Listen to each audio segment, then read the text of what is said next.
Oi, pessoal! Já pararam para pensar que das ruas que a gente usa até as escolas que nos ensinam, existe um tipo de manual de regras invisível que organiza quase tudo na nossa vida? Pois é, hoje a gente vai abrir esse manual e desvendar o que é, afinal, o direito administrativo. Bora mergulhar nisso? Imagina só o seu dia. O semáforo que funcionou direitinho, o lixo que foi recolhido da porta de casa, a escola pública que está lá no bairro. Parecem coisas totalmente separadas, né? Mas, na verdade, todas elas são regidas por um mesmo grande sistema. E aí vem a grande pergunta. Mas afinal, quem é que está por trás de toda essa organização? Quem garante que tudo isso funcione do jeito certo? E, mais importante, para o bem de todo mundo? A resposta está bem aqui. É o direito administrativo.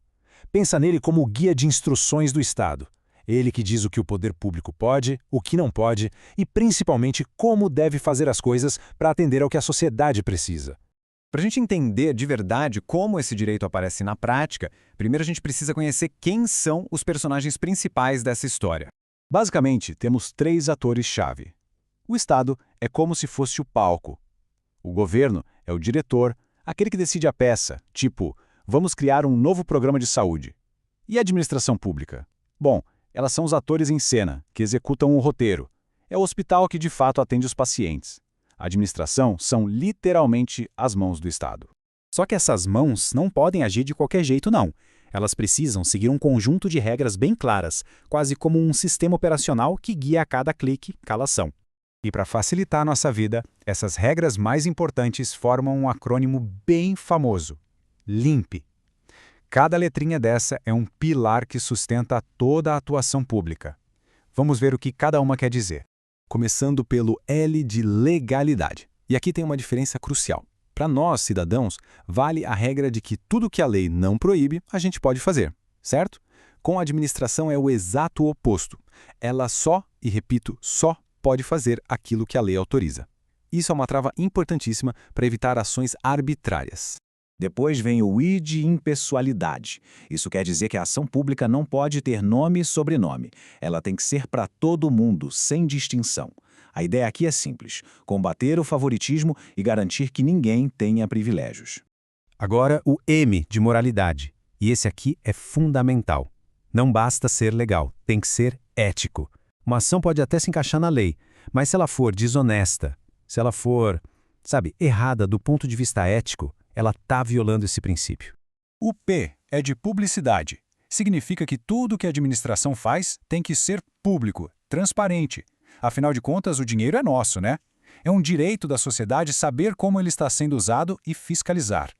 E para fechar o L limpe, temos o E de eficiência. O serviço público precisa ser bem feito da forma mais rápida e com o menor custo possível. Sabe quando um processo super burocrático vira digital e fica mais fácil? É exatamente o princípio da eficiência funcionando. E todo o direito administrativo se equilibra em dois pilares gigantes. De um lado, a supremacia do interesse público, que dá ao Estado o poder de, por exemplo, desapropriar um terreno para construir um hospital. Do outro, a indisponibilidade desse interesse, que impede o gestor de simplesmente abrir mão de um direito coletivo, como perdoar uma multa sem ter base na lei. É um jogo de poder e dever o tempo todo. Ok, mas para conseguir agir seguindo todas essas regras, a administração precisa de algumas ferramentas. Ou melhor, de poderes bem específicos. Vamos dar uma olhada no principal deles. Um dos mais conhecidos é o chamado poder de polícia. O nome pode parecer meio intimidador, mas a função dele é proteger todo mundo. É o poder que permite, por exemplo, que a vigilância sanitária feche um restaurante que não segue as normas de higiene. Ou seja, ele restringe o direito de um indivíduo para garantir o bem-estar de muitos.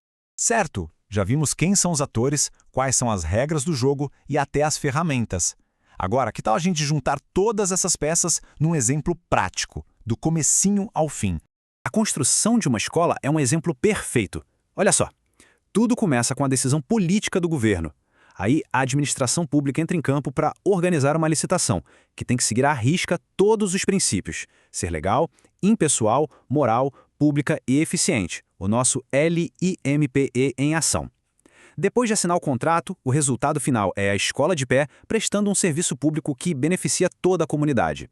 No fim das contas, o ponto central é este: o direito administrativo é a estrutura que gerencia essa balança. Ele dá ao Estado o poder para agir, mas, ao mesmo tempo, impõe o dever de servir ao interesse de todos nós, sempre protegendo os nossos direitos.